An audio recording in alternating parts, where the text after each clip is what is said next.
The Rangers are on a heater. 4-0 shutout win against the Islanders Monday night, and that's ahead of Friday's trade deadline. So let's bring in Jonny Lazarus, host of the Daily Faceoff and part of the Rangers beat. My man, how you feeling? I mean, the Rangers, what an up and down roller coaster of a season they've had. But I mean, as of recently, 4 or 5, this team looks like a brand new team. But how you feeling, man? I'm great, Brandon. It's really good to be on here and talk about the positive things with the Rangers as well. Because a lot of this year, when I've come on here, it's been like, what's wrong with them? What's Yeah. going on? So to be here and to say, things have turned around. They're 2 points back of a playoff spot with the deadline on Friday. A lot can change in these next few days, and I'm sure we'll get into it. But tomorrow night's game against the Washington Capitals, the leader in the Eastern Conference, one of the best teams in the NHL this season, is the perfect measuring stick game that you can have before Friday's trade deadline. All right, so let's match the energy of this team because we're on good vibes right now. Back-to-back shutouts, and that's even with Chris Kreider and Fox on IR. This team has continued to win games. In fact, Artemi Panarin said last night after the win that our playoffs started 20 games ago when we started to battle for our life. It's been a high-energy locker room ever since halfway through the year. What have you seen from this team lately? Yeah, it's funny. That was actually from my conversation with Artemi, that exact quote. So, Oh, I could see it in his face, when we were talking. But the last 20 games, if you do look at it, Peter Laviolette said the same thing.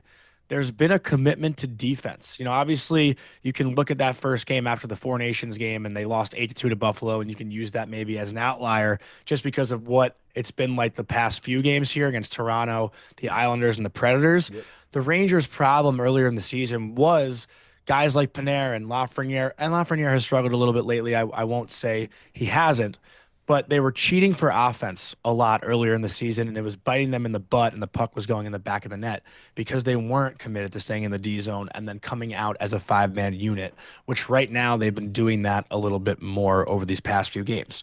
And going back to the turn of the calendar, the Rangers are tied for the third most points in the NHL, only 2 points back of the Dallas Stars, who have the most in that span. Like they're right now, if you look at the standings in the past 25 games, they're the third best team in the NHL. So things have looked a little different. The only issue is with that, the teams around them in the East have also been winning games, so they haven't made up a lot of ground for how far they fell. Yeah. And that's what's difficult. Laviolette said that last night as well. We can go 7-3 in a 10-game span, but if the other teams are going 6-4, we're not going to make up a lot of room. But slowly and surely, they have covered a little bit of ground. They've been scoring more goals. They're scoring 3.4 goals a game since January 1st. They're letting up less than three. Their power play is doing a little bit better than it was at the time. I mean, earlier in the year, their power play, which has been such a positive for them in the past few years, really struggled. Yeah. And a lot of that, I think, was due to Mika Zibanejad struggling also, but he's been one of their best players since JT Miller arrived. So a lot has changed. The vibes have changed within the room, like Panarin said last night. And I think it's just, the personalities that have come in. Maybe they're taking a little bit of pressure off themselves like they had earlier in the year because of the expectations from last year. And you're getting the sense that things are starting to feel a little bit different around here. And they could get even better because Chris Drury has been wheeling and dealing. Call him Wayne Brady because my man's been like, let's make a deal. The NHL trade deadline is Friday at 3 p.m. As you know, they've already made significant changes to this roster Yeah. already. Check out this full screen that we have with what Chris Drury has already done. He's acquired JT Miller, Will Borgen, Calvin DeHaan, and more. And they proceeded in that process to kind of trade away some familiar pieces and former captain Jacob Trouba, Capo Caco, Philip Hito, and more as well, as long with a conditional first-round pick. Reilly Smith was held out of both of these shutout wins. Do you think he's going to be traded next, and you think that Drury could make any more moves? Yeah, I think Riley Smith is going to be out the door probably before the deadline even happens. I think that's going to happen before Friday, possibly before tomorrow night's game. And the teams that I'm looking at for Riley Smith are honestly two teams that he's already played with, and that's the Florida Panthers and the Vegas Golden Knights, who can both use, a third line right winger. Obviously, he had a lot of success there in Vegas, winning a Stanley Cup, and I believe he actually had the Stanley Cup winning goal for them too. So people in Vegas love Riley Smith. He was a great fit there, and I don't think he's really found a home since being traded away from the Vegas Golden Knights. He went to Pittsburgh last year and wasn't the same kind of player. Obviously, this year with the Rangers, he's been fine, but hasn't been exceptional. So, he is definitely the next one out of here. That is for sure. I'd be very surprised if it's not him. And the two teams that I would think he's going to go to are Florida, who has cap space, with Matthew Tkachuk being LTIR, and the Vegas Golden Knights, who also have the cap space to add him without any issues. So those are the two teams I would expect him to go to. And if he doesn't go there, it'd be a little bit of a surprise. But yeah, he's the next one out for sure. Any other moves you think that Chris Drury could make ahead of the deadline?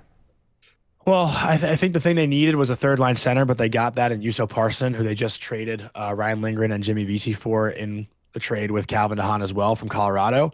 But the next thing I think the Rangers could add is still another defenseman. Calvin DeHaan has been solid in his first two games, and isn't necessarily the sexiest player on the blue line, and he said that himself. Like, if you look at his hockey DB, you might think he sucks, but if you look at his underlying numbers and analytics, you'll think he's pretty good, and that's been nothing but the truth so far in his first few games here. But it never hurts to add another depth piece on the blue line. So I do think the Rangers might go out and add maybe one more left-handed defenseman if they can, or perhaps actually a right-handed defenseman, just because Adam Fox is out of the lineup right now and there's no date set on his return. So I wouldn't be surprised if the Rangers do bring in one more piece to their blue line, or if they want to upgrade in that center position also. That wouldn't be a surprise as well, but I don't think they're done. And I don't think they're just going to sell. I do think they're going to try to bring in some pieces, because if you ask me what Chris Drury's plan of attack is, it's to build a competitive team for next season. It's the last year of Panarin's contract, the first year of Igor Shesterkin's new contract, first year of Lafreniere's new contract, first year of Will Borgen's new contract. Like, they don't have time to waste. So I do think Chris Drury is trying to put together a competitive team here on the fly. They haven't treated the deadline like it's the end-all, be-all. They've been making trades all year long, and now they finally have a timeline of where they can or have to stop, I guess. So it'll be interesting to see what this team looks like come Saturday. All right, let's look ahead a little bit. 4 wins in the last 5 games. As we said earlier, this team has gone through a lot this season, but they've still been able to put themselves in position to earn a wild card spot. 21 games left on the season, Johnny. Are we about to see another Ranger run? A playoff run or a regular season run to get there? Just both. Both. I'm trying to go to your watch parties in the playoffs this year, man. Playoff run, it's so hard. I don't see them getting out of the second round. I could see them winning one round, just because with Igor Shesterkin and the talent that they have on their roster, you really never know. I would like to avoid the Capitals in the first round if the Rangers can get that first wild card spot and maybe take on the Toronto Maple Leafs if they were to win the Atlantic Division. I'd love that first round matchup, not only just for the matchup itself, but for all of hockey to have the original 6 playoff matchup between the Maple Leafs and the Rangers, 2 incredible hockey markets. I think it would do wonders just for the game. But with that, I do think the Rangers get in. I don't see them, falling back and, having Ottawa, Detroit, and Columbus be the teams that finish ahead of them. I think the Rangers actually will finish ahead of all 3 of those teams. And honestly, right now, with the way it's looking, the Devils might actually have a drop-off. I could see the Rangers even sneaking into that 3rd spot in the Metropolitan Division, which would be tough because they'd have to take on Carolina for the most part in the first round. But we all know how the Rangers have done against Carolina in the past few years, so it might not be the worst thing. And honestly, I think the Rangers going into a playoff series with the pressure being on the higher seed might actually be the benefit, because the last few seasons the pressure has been on the Rangers and not on their opponent. But if they can have that underdog mentality with Igor Shesterkin, who in my opinion is the best goalie in the playoffs, you never know. So I danced around it a little bit. I don't think they're going on a deep playoff run, but I do think they'll get there. Either way, I'm just trying to go to a Jonny Lazarus Rangers playoff watch party, man. So you know it. American whiskey pops off for the playoffs. All right, my man. Appreciate you joining us. Thank you, Brandon. Appreciate it.